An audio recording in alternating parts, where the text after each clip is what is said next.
Hello and welcome to Nikon Report, your weekly roundup of all the latest Nikon news and all other photographic announcements that we found interesting. It's Konstantin here, and here is Becky. Yay, number 32. That's right. It's all about numbers today. Q1 Financials, that's by Nikon, and CIPA number as well. Oh, wow. It's a double whammy. All this in the week. same podcast. And now, when we've lost all the viewers, or at least 95% of them, let's move on to the main topic of the day. No, but to be fair, you have made them a bit more concise. Yes. So it's not going to be all numbers and figures melting your brain slowly. Well, I think that we gave enough break for everyone from the numbers, where we talked a lot about cameras, but the numbers are important because we want to know how healthy is Nikon economically. That's right. And Nikon did report better than expected results for the first quarter of their 2022 year. So revenue was 132.2 billion yen. Operating profit is 19.9 billion yen, so almost 20 billion. There's some profit. We like that. Absolutely. And the good thing that 4 divisions out of 5 actually made a profit. That's good. It's really good. Even their healthcare group finally made a profit.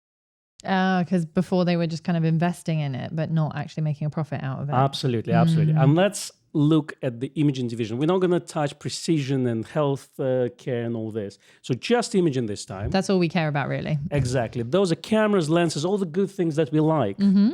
So the revenue for imaging division was 50 billion yen. So it was 25.1 in previous quarter. So that's pretty good. It doubled, basically. Yeah, it's doubled. The revenue for imaging division was 50 billion yen this year, which is almost twice better than the same quarter last year. It was 25.1. Right. Okay. Doubled the profits quarter to quarter comparatively. Exactly. And then the operating profit was 9.2 billion yen, okay? Right. Last year, the same quarter, it was minus 8.3 billion. So it effectively was loss of 8.3 billion yen. Bearing in mind that April to June last year was the beginning of lockdown, was when everything was going very strangely in the world. Effectively, when everyone was sitting at home. Yes. And not buying the cameras. So that makes sense. And then we've got interchangeable lens type units sold in thousands. In thousands. So 220,000 versus last year's same quarter, 140,000. That's 80,000 more, isn't it? It is. You too can do quick maths. Absolutely, especially when I see them on the screen. And then interchangeable lenses was 390,000 units sold versus last year's 220,000. And you know what's surprising? It that the compact cameras are still selling, and they've sold 70,000 of those, which is 20,000 more than at the same time of last year. So that's impressive. the Coolpix division is still there, apparently. It's still kicking and alive. It's not bad, isn't it? Not at all. All right, well, let's have a look at the sales by the segment and the region. Okay. So the overall, in terms of segments, the imaging division made 38% of all the revenue that Nikon made this year. Right. Okay, and they sold the most cameras, apparently, in China. That's interesting, isn't it? So China has, okay. Yes, it is interesting, but I think that we saw something a couple of weeks ago that was suggesting something similar, that the sale of Nikon cameras in China had gone up quite dramatically. That's true. And then the second best is United States, 20%, 14% in Europe, 14% also in Japan. It's interesting how Japan itself covers the sales of the whole Europe. Yeah. And then the rest of the territory is covered 18% for sale. Cool. Let's have a look at the forecast. Okay. Nikon is projecting 170 billion yen in sales by the end of the year and 12 billion in profit. That's based on selling 750,000 cameras effectively, so interchangeable lens cameras, and 1.3 million lenses. There are also 250,000 compact cameras being sold. Okay. Effectively. That's their forecast. That's the forecast. Those estimates are conservative. They still assume that there will be parts supply problem. Right. So it may improve if the parts will become freely available. Doesn't excite me though. But the good news is that they're conservative in estimates. Yes. So actually the upside is actually higher than downside. Yes. Potentially. Okay, good. So, based on what we're seeing here, the only segment of Nikon that didn't make a profit was the corporate, what's PL? Papa Lima. So the only segment that didn't make a profit for them, or made a loss actually, of minus 16 billion yen. Yeah. Yes, okay. So made a loss was the corporate. Yeah, corporate is normally means restructuring, moving offices, consolidating the companies. Remember that It's quite difficult to make a profit on Yeah, that. exactly. It's effectively you spend money. Yes. On combining with the, all things together with the plan that eventually it should streamline the things and effectively they will be efficient doing things. Therefore, they will create some profit out of it. Yes. Okay, well, let's talk about imaging products business forecast.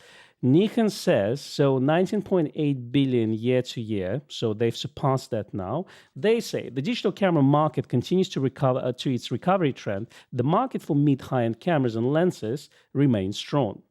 They continue to launch products and pro hobbyist cameras. They revised the revenue upward of 170 billion for the full year forecast compared to the previous year.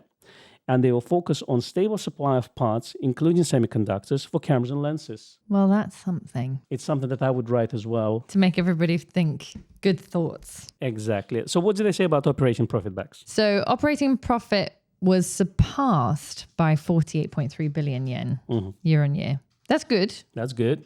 The full year operating profit is expected to increase by 7 billion yen from the previous forecast due to higher sales price of product. So basically, in a nutshell, because of the restructuring. Yes. Remember that word? The restructuring, which we've talked so much about. It was ongoing topic for like last 30 podcasts, I think. Yes. So because of that, they're kind of now making a profit from areas where they weren't previously making a profit because of the restructuring. So the expectancy is that it will increase by 7 billion yen. Exactly. And then they're talking about the higher sales as well and higher sales prices. So effectively, remember what we talked about?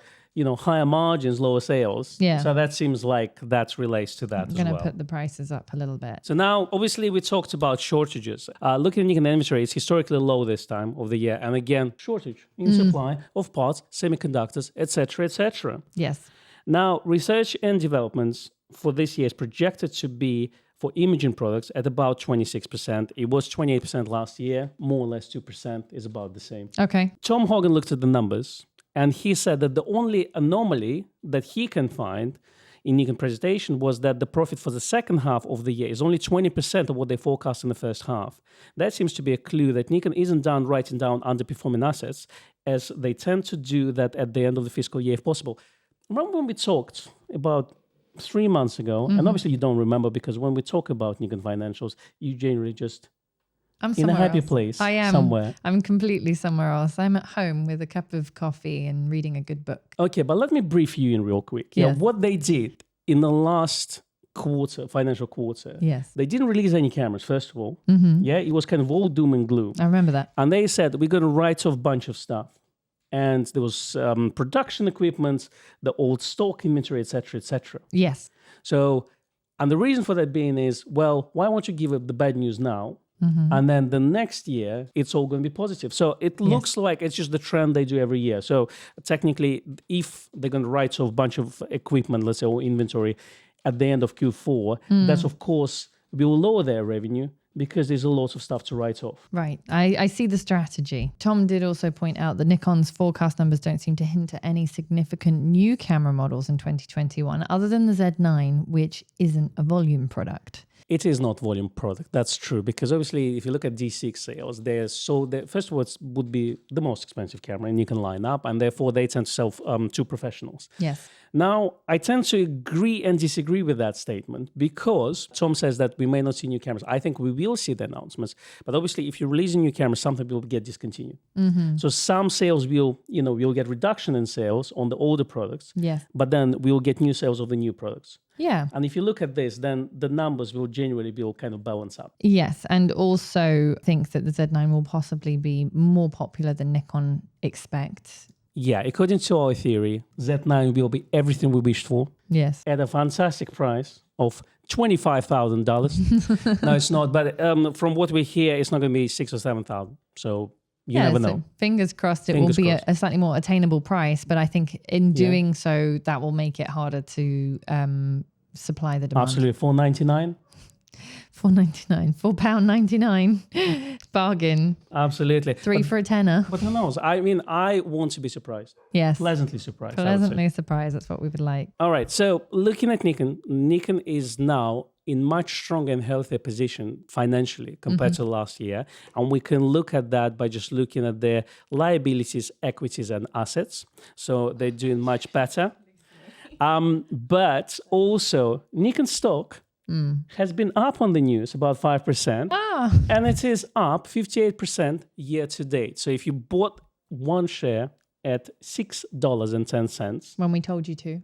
Exactly. It is now at $10.43. Lovely. Not bad, isn't it? Not bad at all. And that's Q1 Financials for you, simplified. Woo! We made it.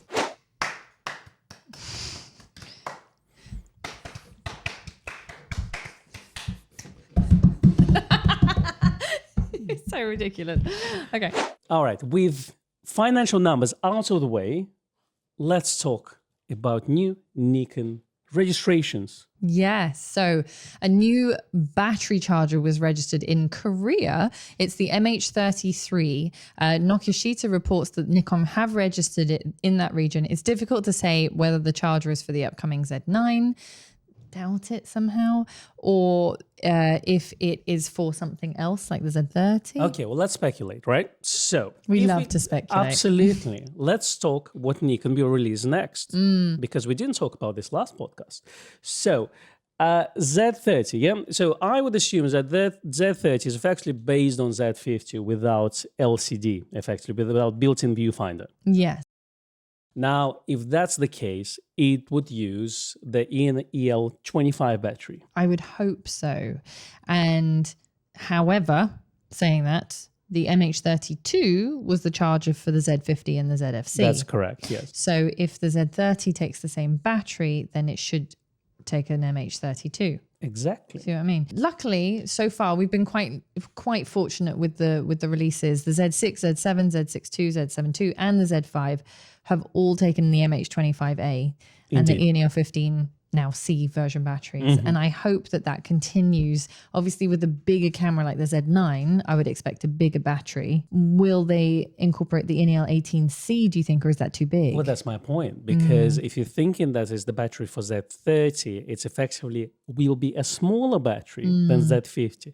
Now, Z50 is battery is by a lot of people, especially videographers, considered to be quite small battery. So you will need to get 2 or 3 just, to go through a video shoot. But then getting hold of 2 or 3 is the biggest challenge at this moment in time. Yeah, at the moment, the ENL, was it 25 battery, was out of stock for quite some time. And it just comes in and out of stock effectively all the time. Yeah, we haven't seen them in months. So it's very awkward. It would be quite nice if this was the charger for the Z9, just because it means that the Z9 is on its way. Yes and no, because the camera uses ENL18 battery. Then it wouldn't need another charger. Good point. Unless MH33 is effectively MH26 charger, rebadged, and potentially have a USB-C connection instead of just a standard connection that all Nikon chargers have. So that's my thought. Okay. And I quite like that because the MH26A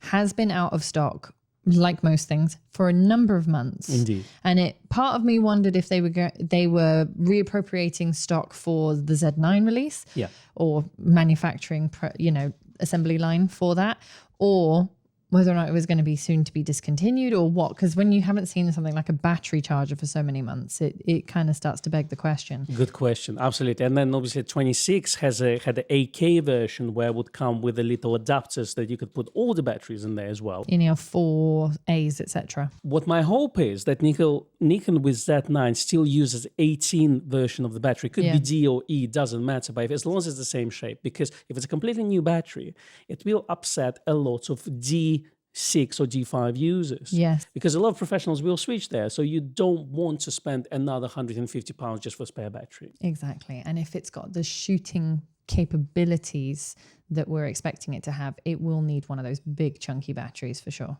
Absolutely. You know, my bet is it's probably one of those Coolpix cameras. It's a new Coolpix. That's what you heard it here first, folks. Absolutely, because Z30 will have NL2025 battery. It just makes sense to keep everything in one place. Yes, it does. It does for a number of reasons. So you're probably right. It's for something different. Fingers crossed. We also had a little bit of a drama this last week. Nikon D850 was listed as discontinued with B&H. And no. I know. And then relisted as on back order. And the internet exploded. Absolutely. They just couldn't handle it. The funny thing is that this happens quite a lot with online retailers is someone will accidentally list as, for example, out of stock, but they'll accidentally click discontinued instead. You know, because it was out of stock, then when it was accidentally listed as discontinued, a lot of people who ordered camera with them got an automated email stating that, unfortunately, we can't fulfill your order because it's been discontinued. So imagine, you know, how people felt. And the problem with B&H that they do tend to close for weekends. Yes. So you can't contact them. You can't order anything. So you have to hang for like 2 days. I could be wrong on how many days you can hang, but you know, to just wait for an answer. Well, I like their style though. Absolutely. Not working on the weekend. I would like to be closed for 2 days as well. Sorry. Now, the good news is that the D850 is not discontinued by any stretch of the imagination. We do have some small stock available if you are looking for a D850. So never fear, you can buy it at Grace. It's alive and kicking, and it is the best DSLR Nikon ever made. Without a doubt. All right, well, the next one up, I think, Becky, this one is for you because you went to the Open a couple of weeks ago. I'm officially au fait with all golfing terms. Not really, but the Nikon introduced 3 new golfers laser rangefinders. And I was actually looking at these in the Open gift shop while we were there. They had binoculars for sale and the laser rangefinders. And I thought, this is so useful. So they've released a Coolshot 50i, a Coolshot Lite Stabilised, and a Coolshot PROII. So those are all 3 rangefinders designed for golf so that you can obviously clearly measure the distance between you and the hole. Or for example, if you've, Becky knows golf. I know golf. But you know, to be honest with you, your knowledge is much better than mine. Okay, fine. Do you know what a birdie is? Yes, I know what birdie is. I know what par is. And I only know it from Mario Golf. I can tell you that much. That's quite useful, actually, to have played Mario. Yes, Dan said the same thing when we went. He said he knew all the terms from... Yes, and I know they have a set of different clubs. Yes, don't call them sticks or bats. No. You'll get thrown out. Absolutely. And then, of course, you need to wear your Ralph Lauren polo shirt. Exactly. It's vital. I did go into the gift. It was a gift marquee, not a gift shop, really. It was a massive tent. And every single polo shirt was priced over £100. And I thought to myself, well, this is not a sport for those who do not want to spend money on the additional accessories for it, you know? Absolutely. You know where I live? I have about 5 golf clubs just around me within like 10 minutes drive proximity. Yeah. It feels like it tells me that I should be in a different price bracket earning-wise Yes. to live in the area where I live. To join the golf club, yeah. But it's fine. During the COVID lockdown, we used to walk there without Tilly because they don't allow dogs in there. Yes. But it's a nice walk. It was so peaceful. Yeah, it's true. It's very true. Next one up. Yes. Nikon Zfc Digitutor is now available with the tips and tricks videos on the new camera. Well, some of them are in Japanese, but if you got a new camera, you can watch them anyway. Yes, exactly. If you're one of those lucky few that have managed to get your hands on a ZFC and you need some digitutoring, then you can check out the Digitutor. Is it an app? No, it's a website. Yeah, okay. And then they have YouTube videos on it. I was kind of hoping that they would have because you know they had that Nikon manual viewer and then it got discontinued. That's true. And the manual viewer had the quick start guides and it had all the extra stuff. And that's true.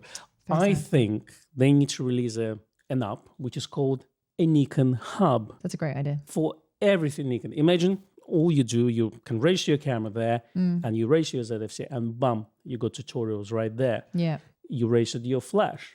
And you got the TTL tutorials, etc., etc. And you can keep your your equipment in one place, the list. You can potentially hire equipment or get it on loan from Nikon. That would be nice, wouldn't it? It would be nice. And then you've got the instruction manuals access. That would be cool. Exactly. It would also be great if they had, for example, recommended accessories for your items, because a lot of the time our phone calls and inquiries consist of what cable release works with my camera or what hood works with my lens. That's true. And if you had kind of like a central location for that. Anyway, Nikon, get your app developers on it. Hire us. We'll give you all the ideas. The professionals. That's right. We won't be able to actually build an app for you, but we can give you ideas. Yeah, I would say the professionals, influencers. No, we are content creators. That's what we are. All right, let's get back to the numbers. Right. Joy. More numbers to come. Nikkei published the digital camera global market share for 2020, which was last year, I'd like to point out. Yes, well, it takes a year for them to publish things. Right. And since we're in 2021, we can't have the share for 2021. Okay, fine. But Because it's a real year, not a fiscal one. okay, it's a calendar year It's a calendar. They published a calendar with months and pictures on them. with pictures of different cameras. All on right, it. who is number one?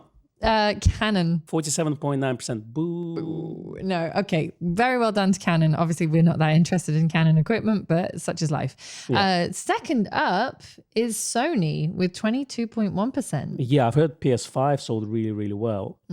So, And all those TVs that they make. absolutely. But Nikon is proud third at 13.7%. Yeah, which beats Fuji and Panasonic.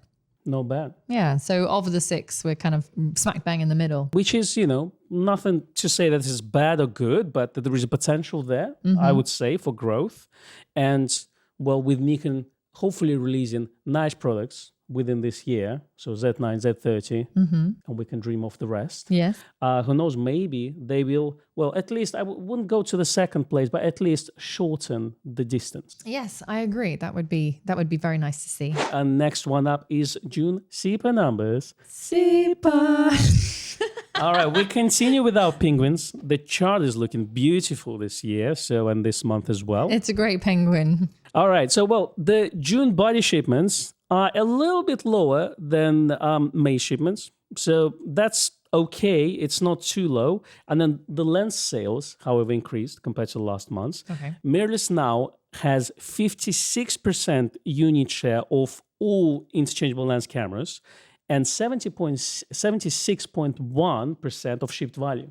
How much money they make. Wow. Of all the camera sales, Wow. they do 76% of total sales. So when people say, oh, is mirrorless really taking over DSLR? Well, yes, it is. That's the answer to that. We're looking at the sales. Obviously, maybe in terms of how many people have DSLRs, obviously there's a lot more people have now DSLRs compared to mirrorless. Of course. But because mirrorless is a new technology, people eventually decide to switch and buy a new camera. So nowadays, mirrorless cameras sell a lot more compared to digital SLRs. Yes. Fun fact, it looks like Nikon may have the majority sales in DSLRs over Sony and Canon. Well, looking at Sony, well, they don't really have any DSLRs to start with. Canon still sell ones, but seems like that Nikon outperforms them. But to be honest with you, it's almost like saying, well, Leica is leading in film camera sales because only Leica makes film cameras. Yes. All right. Well, let's have a look at the numbers. June 2021 numbers, calendar year to date. So DSLR units are 21% up year to date. Shipped value 48.9 billion. Pretty good.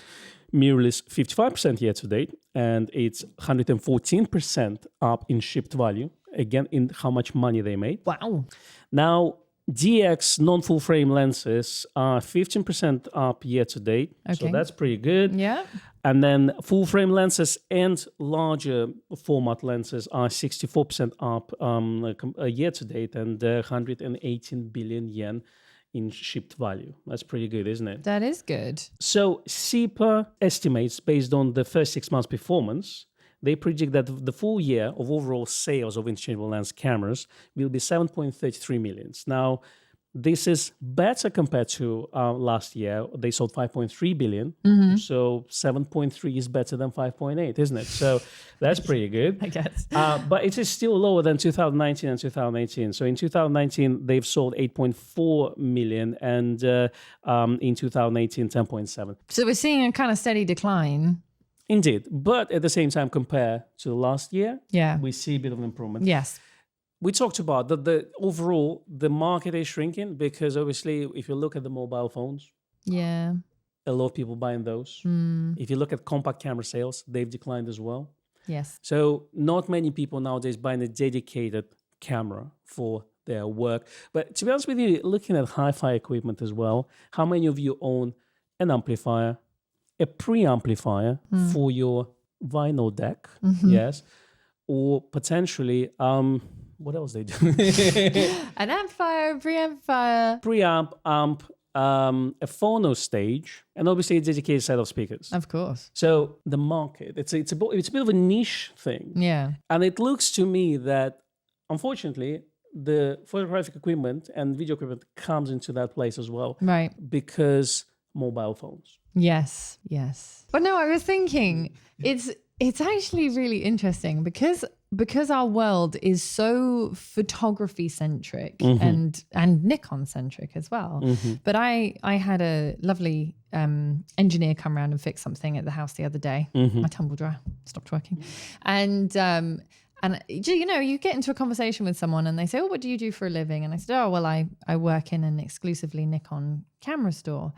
And sometimes you get this kind of blank look of like, oh, so like for professional photographers and that, you know, and the level of sort of reality, if you like, of how much camera equipment can take over your life is very different for someone who's not a photographer. So we may think like, oh, the numbers are down and stuff like that. But there's all these people out there that know nothing about cameras. That's true. All. And then from the opposite end of things, everyone is professional photographer. Yeah. So it's so strange, as you say. Some people say, "Oh, yeah, photography. Don't know anything about that. No, phone is fine." You know. So, and then you can get any camera nowadays. You can get a D3500 and call yourself a professional photographer. Yeah, exactly. It's a very, very changing market, and I've been doing a bit of research into, you know, historically how photography has developed. And it's interesting to see that photography was considered a very scientific and very revered profession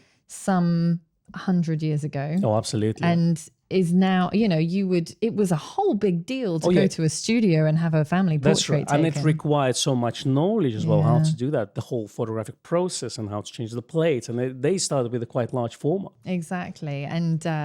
And now, you know, you're like, oh, my mate's got a camera. I'm going to get him to take some pictures. Oh, yeah, sure. Yeah, that's unprofessional now. I want to ask our viewers, what do you consider of being called a professional photographer? In my personal opinion, you have to make money from your photography to be called professional photographer.